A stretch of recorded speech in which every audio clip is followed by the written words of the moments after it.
5 survival games that will actually make you suffer. No hand-holding, no easy mode, just pure brutal survival. First up, Abiotic Factor, and I need you to listen to me. This game is incredible. It looks cozy, but it is not. We play as a scientist, not a soldier, not a trained survivalist, but a scientist. And we're trapped inside a massive underground research facility called Gate after everything has gone catastrophically wrong. There's paranormal beings, there's military there, there's chaos coming from multiple different dimensions, and it's all happening at the same time. They're all trying to kill us. Our only tools are the PhD that we choose at the beginning, whether it's a chef or a nuclear physicist. We basically just put things all together from things that we find. So we're picking up, computer monitors, pencils, office chairs, and we're putting them all together to make different things. We're making weapons from furniture, we're building fortifications of random junk, and the enemies are great. There's aliens, there's different creatures, there's rogue robots, there's soldiers, but the best part is obviously we can play with up to 6 players, which I think is really nice. It's usually 4 players, but this is 6 players, and it's really good fun. You have to go to the toilet. If you don't go to the toilet quick enough, you end up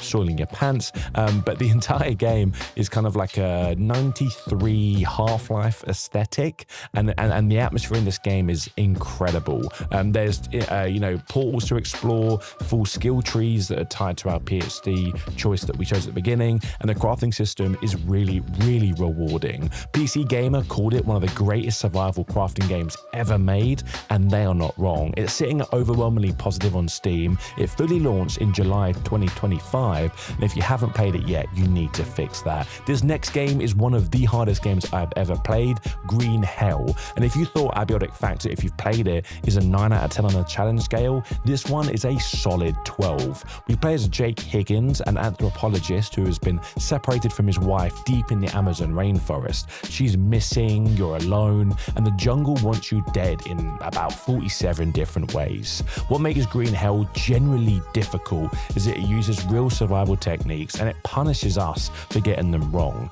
If we drink contaminated water, we get violently ill. If we eat the wrong plant, we get poisoned.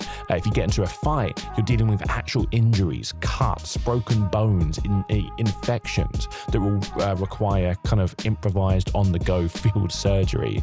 And by improvised, I mean improvised. We're pulling maggots out of wounds with bare hands. The game is very difficult. There's even a sanity system, and that's where it gets really nasty. If you spend too long alone in the dark, starving and possibly hurt, our mind starts to go. There's hallucinations, paranoia, and the jungle will be playing tricks on you. So it's a survival horror without the horror being supernatural. The horror is just the Amazon. There's over 12 million players have played the game. There's 25 hours of campaign to get through.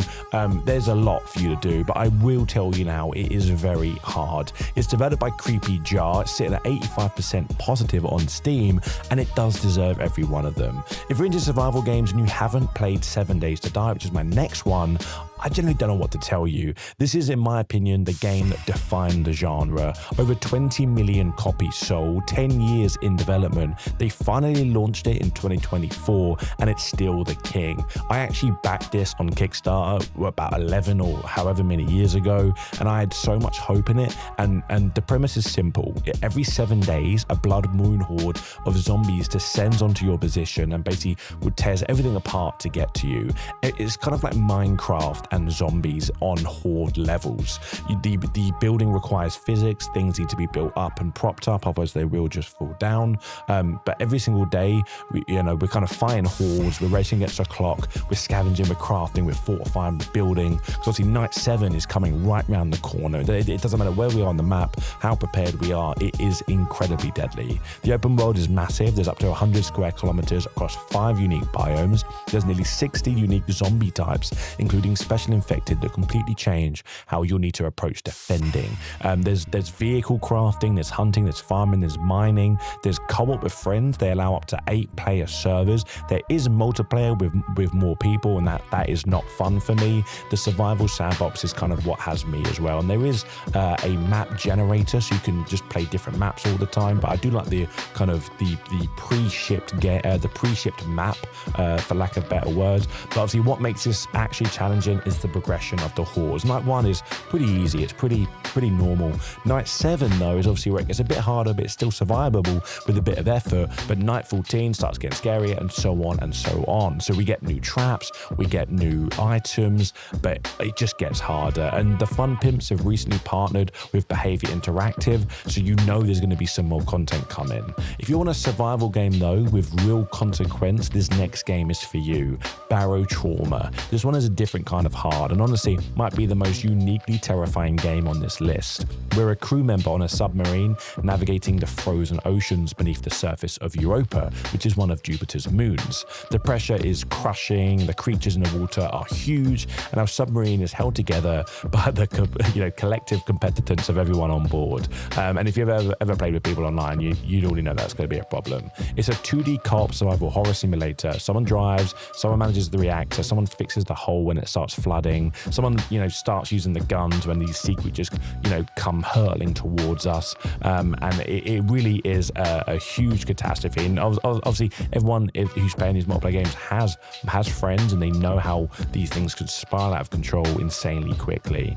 There is proximity chat as well, which obviously makes everything just sound a lot more intense. And that to me makes this game a very unsettling experience. There's also a traitor mode where one of the crew member is secretly trying to sink the ship, and obviously you have to figure out who that is. That game is sitting at 95% overwhelmingly positive reviews on Steam. There's DLC and stuff like that coming as well, so if you haven't tried that, you're really missing out. And finally, one that started it all for a lot of people, which is The Long Dark. A geomagnetic disaster has knocked out all of electricity across the world. There's no zombies, there's no mutants, there's no supernatural threats. It's just us and the frozen Canadian wilderness, and then of course nature trying to kill us. We play as a bush pilot who survived the plane crash, and our only goal is to keep surviving. That's it, that's pretty much the whole game. And it's about absolutely ruthless. Managing body temperature, calories, hydration and fatigue sounds simple until obviously a blizzard rolls in, and we're 10-50 minutes away from shelter, and we've got wet clothes, a sprayed ankle,